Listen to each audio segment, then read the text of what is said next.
we take time in each Sunday service for time of prayer and time to meditate and time to reflect upon the spiritual truths and principles that we are here to demonstrate, that we are here to understand and more fully express. And so as we take this time to quiet our thoughts, to relax, to open our hearts and minds to the inspiration of divine mind, the inspiration of spirit, the guidance and the grace that is always there for us whenever we turn within. And so as we become quiet and we relax, we take time to follow our breath in and out, to rejoice in that amazingly simple rhythm of breathing in and breathing out.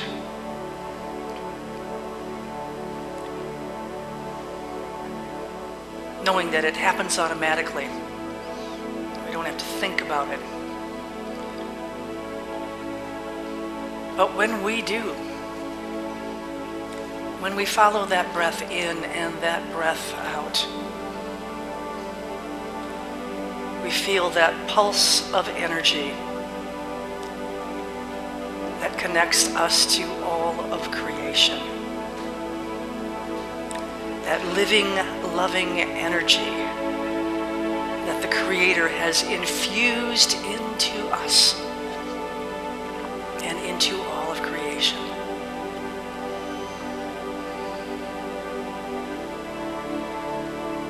And as we feel that pulse of energy,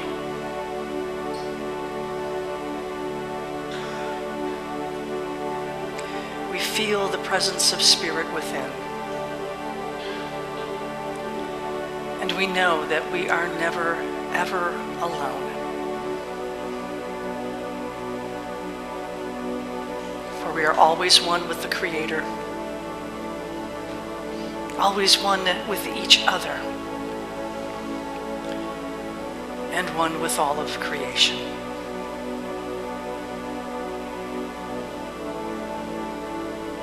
And in the strength of that oneness, there is no reason for us not to go boldly into the world, to shine our light without fear or trepidation, to surrender to that power within us, which means that we don't have to do it alone.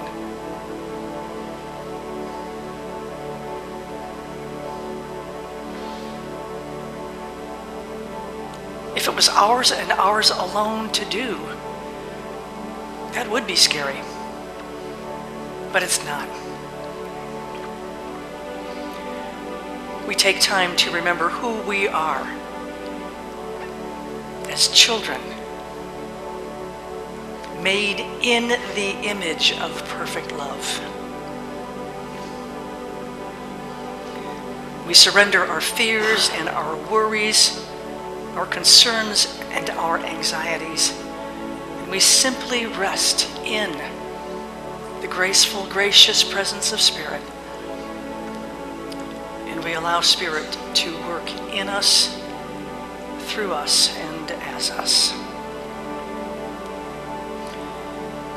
And so as we contemplate what it means to simply surrender and to relax into that power and that grace,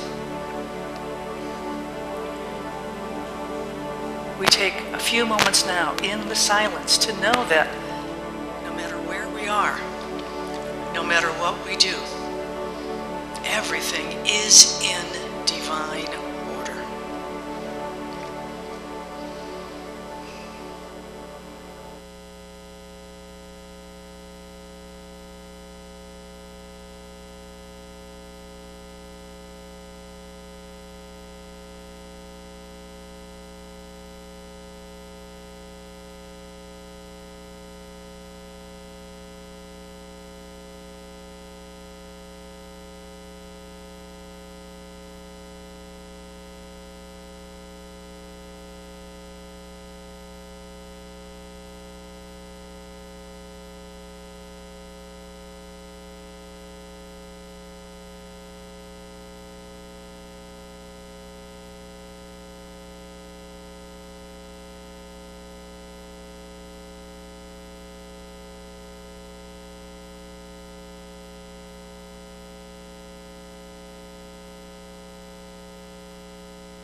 And so as we bring our attention and our focus back to this space, back to this time, we know that we are empowered to move through life boldly, to move through life with joy, with ease, with grace, to shine our light, to demonstrate our truth, and to bring more God and more good into the world with every thought and word and action. And so it is, and so we affirm in the name of the living, loving Christ presence. And we say, thank you, God. Thank you, God. Thank you, God. Amen. Thank you, Pete. That was pretty spot on, all things considered. So good morning. Today we're talking about absolute abundance. And what kind of sparked this whole thing, as I mentioned to you last week, was that a colleague of mine has developed a new program called Absolute Abundance. And he has a short intro program to that called First Steps. And I'm actually going to be facilitating the First Steps program here probably right after Easter. But as I started to get the materials from them and go through them, I got to thinking about this idea of absolute versus relative from a metaphysical standpoint. And so last week we were talking about relative truth, which is truth with a small t, that's constantly changing because it's sensory data. It's all of the data that comes to us from the outside world through our senses. And it's all of the input that we receive as part of our human experience. And then there's absolute truth with a capital T, truth that is unchanging and enduring. The truth that is the foundation of our spiritual principles. It's the sum total of all divine ideas in their original purity and power. And so the teaching that I want to share with you today about absolute abundance is that, first and foremost, abundance is an idea. It's a state of mind. It's not a worldly relative condition. Abundance is absolute truth, not relative truth. And most importantly, absolute abundance is available to everyone. So let's start off with this concept that abundance is first and foremost an idea. Now we all know that ideas have energetic fields associated with them. And the energetic field that surrounds an idea is a creative force. And the energy of our ideas changes our reality. There's a Japanese researcher and author by the name of Masaru Emoto. And he believed that water crystals could be influenced by a variety of energetic fields, including music, the human voice, and human thoughts. And he conducted numerous experiments and photographed the results to demonstrate his findings. Can we have that first slide up, Ari John? What you see here in these photos are the results of the water crystals that were formed in response to music by Mozart, John Lennon's song, Imagine, thoughts about peace, love, and gratitude, thoughts about violence and physical harm, and you can guess which ones those are. And these before and after pictures, this polluted water that he took from near a dam in Japan, and took photographs of the crystals that were formed that were in the water, and then what it looked like after the water was prayed over for an hour. Now, lots of scientists have kind of quibbled with his methodologies, but I don't think you have to be a rocket scientist to know that our energetic output has an effect on the world. I'm willing to bet $100 that each and every person in this room who is or has been a parent has cultivated a look that immediately puts your children on notice. Stop, cease, and desist whatever it is that you were doing, and do not say another word, right? My dad had one. He would kind of purse his lips together, and one eyebrow would go way up. And we saw that look, and it was like, freeze frame. And by the same token, as parents and as people who are all involved in loving relationships, we also have a look that says, it's okay. It's all right. I love you no matter what. I love you to the moon and back, right? We all have that look as well. And there's a certain kind of energy that's associated with those thoughts. So we know then that ideas have energetic fields around them. The energetic field surrounding an idea is a creative force, and the energy of our ideas changes our reality, right? That's one of our principles that we affirm here every week. So let's take this one step further, okay? You all know that birds of a feather flock together, right? We've all heard that expression. Well, interestingly enough, ideas also flock together with similar ideas.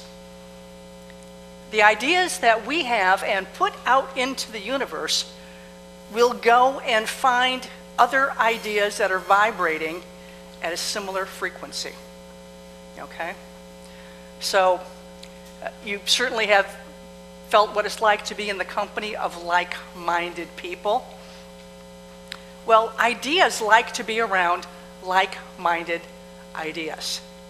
And they get together and they vibrate together, okay?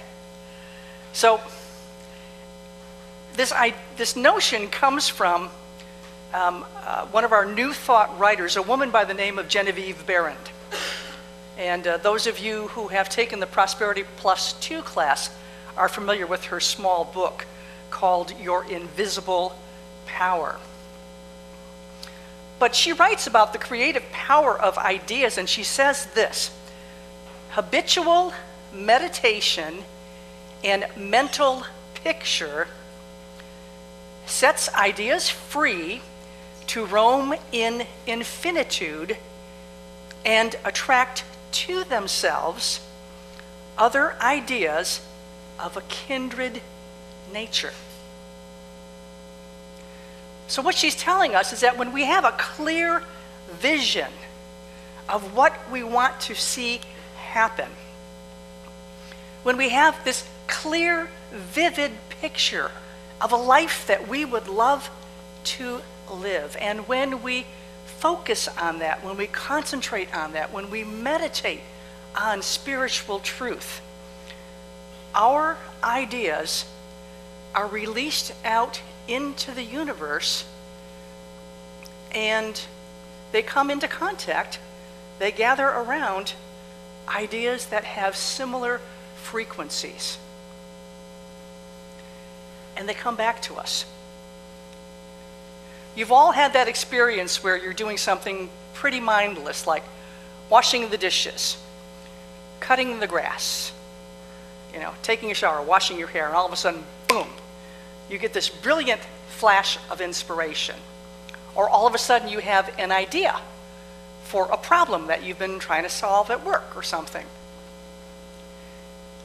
The ideas that you have released out into the universe have found other ideas vibrating at a similar frequency, and they've brought them home. and said, hey, look who I met. Look who wants to come to dinner and hang out with us.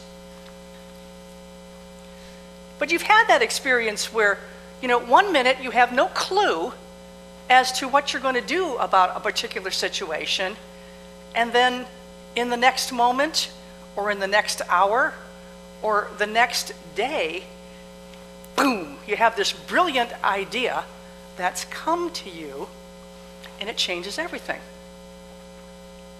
So, ideas, go out and find similar ideas, answers to questions, solutions to problems, ways to get the job done.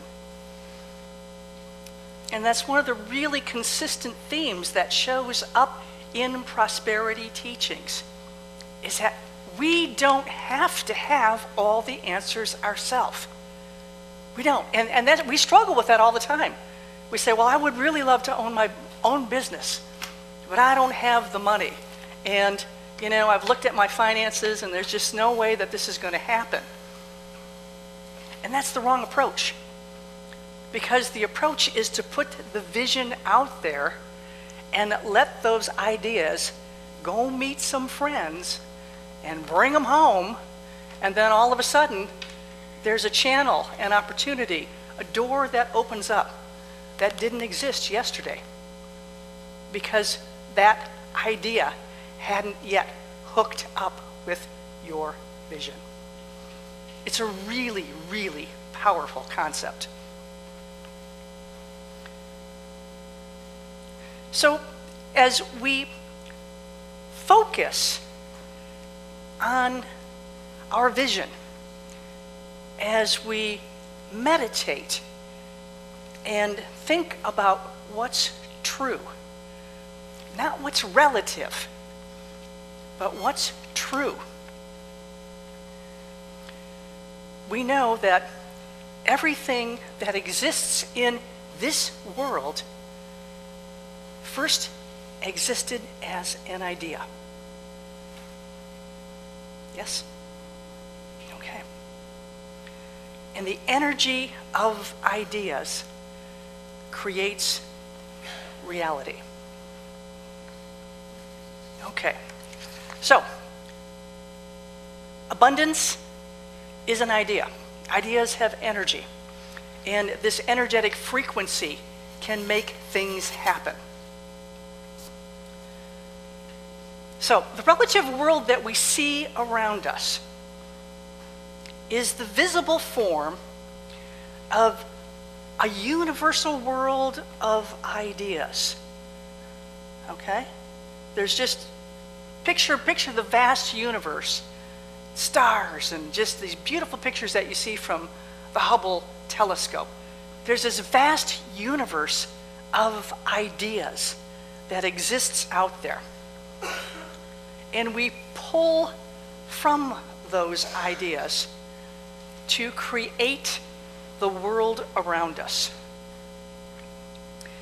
In metaphysics, we call this universe of ideas spiritual substance. And Myrtle Fillmore wrote a really nice piece on spiritual substance, and I want to share that with you. The spiritual substance out of which visible wealth comes is never depleted. And you can even drop the word wealth out of there and just basically say that the spiritual substance out of which the visible world comes is never depleted. It's right with you all the time. It will respond to your faith in it. It will yield according to your demands upon it. It is never affected by your ignorant talk about hard times, but you are affected because your ideas limit your demonstration. The unfailing resource is always willing to give. It has no choice in the matter. It must give, for that is its nature. We ask, and the universe says yes. Pour your living words of faith into this spiritual substance, and you will be prospered, though all the banks in the world shut their doors. Turn the energy of your thought upon plenty ideas, and you will have plenty, no matter what people about you are saying. Turn it on. Put your focus out there on what you want to see happen, and it will be there for you, because it's all out there anyways in this universe of ideas. But you have to let your positive ideas go out into the universe in order to find the answers, to find the solutions, to bring it home.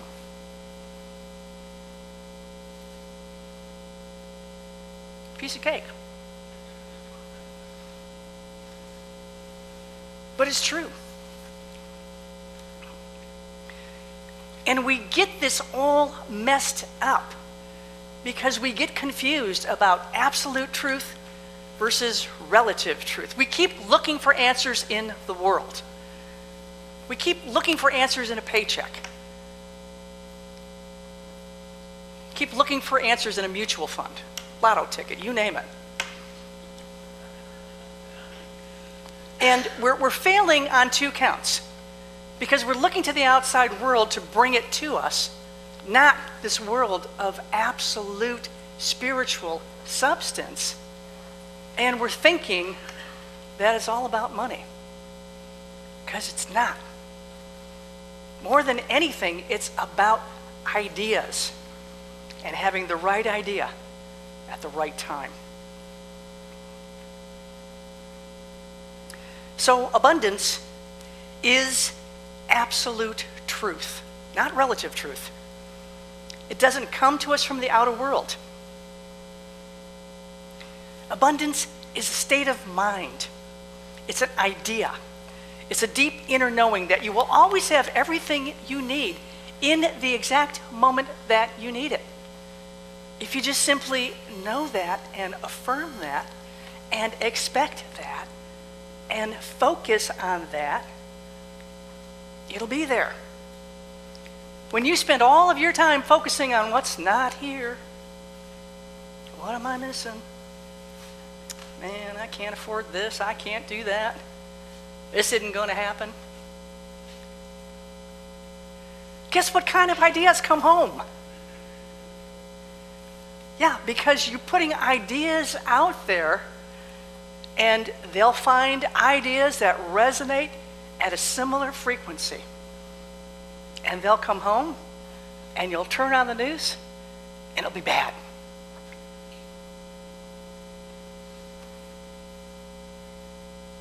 Get clear about what is absolute truth and what is relative truth, and stop looking for answers in the relative world.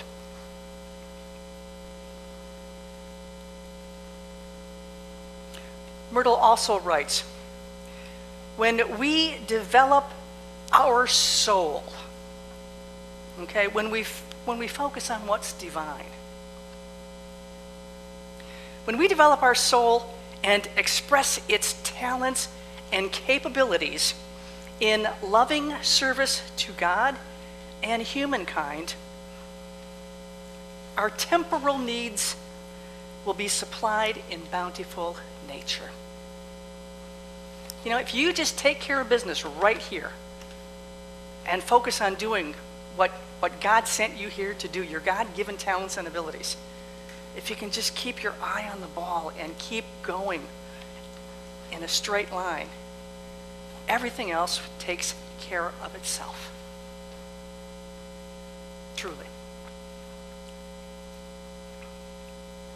The only thing that can limit your experience of life is the vision of life that you create for yourself.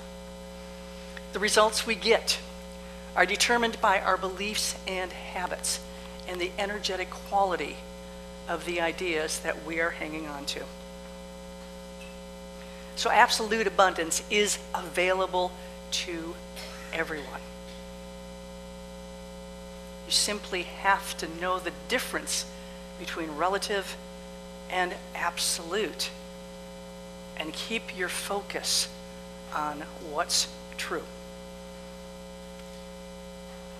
If you believe in the absolute truth of spiritual substance, as Myrtle described it, that vast universe of ideas that's just there for the asking, if you believe it, you will ask and you will receive.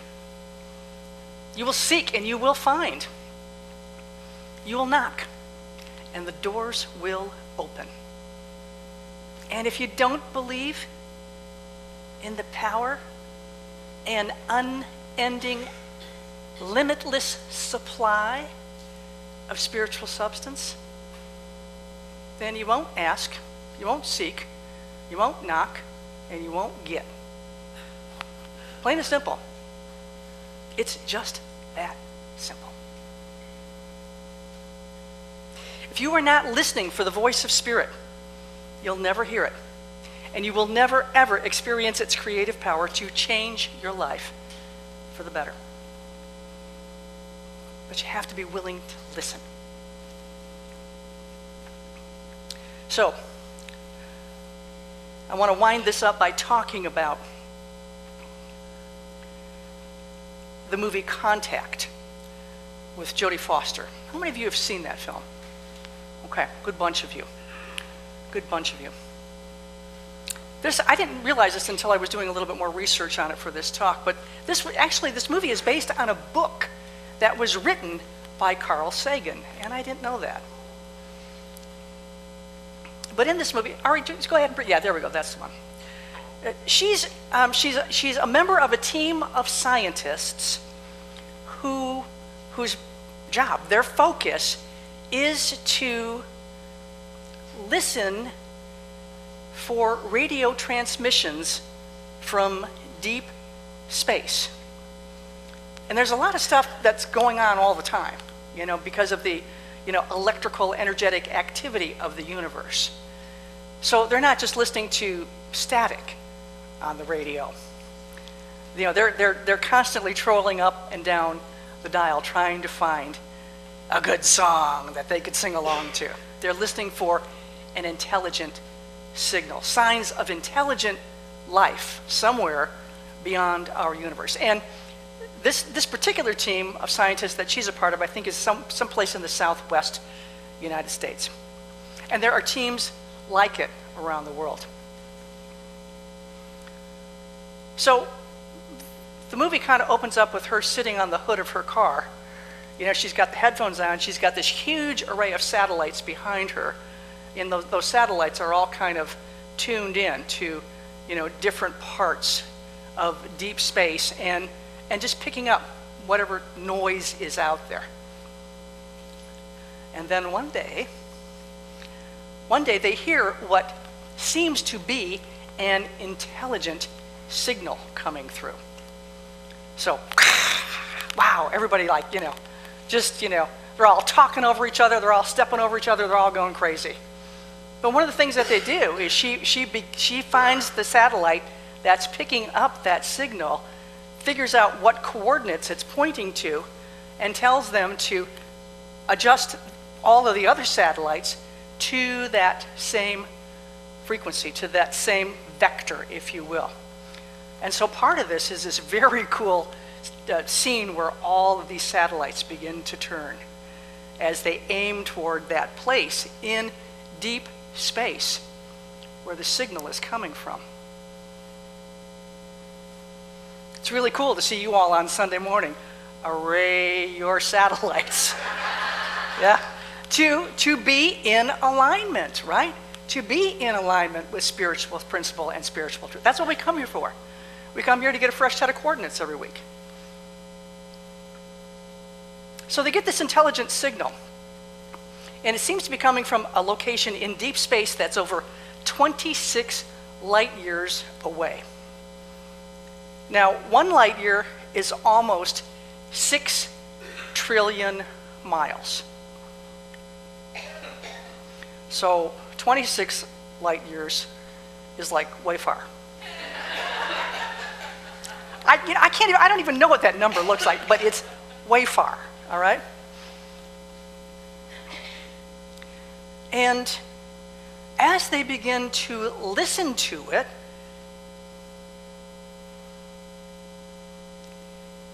they find out that this source of this signal from deep space apparently has picked up on some of our signals and radio transmissions and has recognized that our signals may represent the ideas of a kindred nature, right?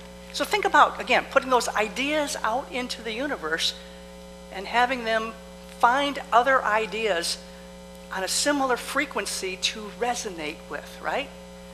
Okay, so this signal, this source that is sending the signal to us apparently has picked up on some of our stuff and says, ooh, I think we could talk to those guys. So the message that's coming in, that they're listening to with their headphones, begins with a series of prime numbers. And it includes every prime number between 1 and 100, ostensibly to establish some common ground and to give us a basic vibrational frequency that we can start from and then continue the conversation. And what ultimately follows from this source, embedded in the signal, are blueprints for how to get from our world to theirs. All right, John, go ahead and click on the next one if you can. We don't even understand what this is all about, right? You remember in the movie Hidden Figures, which was about putting a man on the moon, landing on the moon and then coming home? Very cool line, very cool concept in that whole movie was that the math we needed to bring them home from the moon and back to Earth didn't exist at the time they started the project. They figured it out, and that's what the whole idea of Hidden Figures was all about. We don't even know how to do this. We don't know what formula to use. It's hidden from us, but we will find it. We'll focus on this. We will set our intention. We will put our ideas out there, and the answer will come. And it did. And that's what's happening in this movie, Contact. They're giving us science and physics and formulas and engineering that we can't even comprehend. And yet when we unpack it all and start to work through it from what we know to what they know, it turns out that we can actually build this bridge from our world to theirs.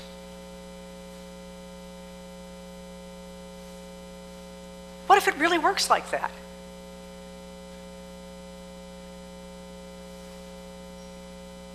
If it really works like that, are you ready to be changed?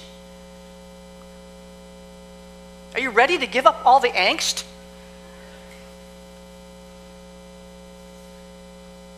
Are you ready to pry your fingers off the relative world and begin to accept the power and the potential of the absolute truth?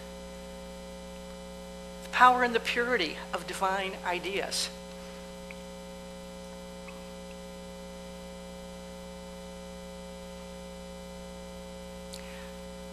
I, for one, believe that this is exactly how it works. And I'm ready. I have been for a long time. And every day, I'm amazed by new awarenesses that come to me that I couldn't even have fathomed yesterday. But I'm tickled pink with most of the ideas that are coming home.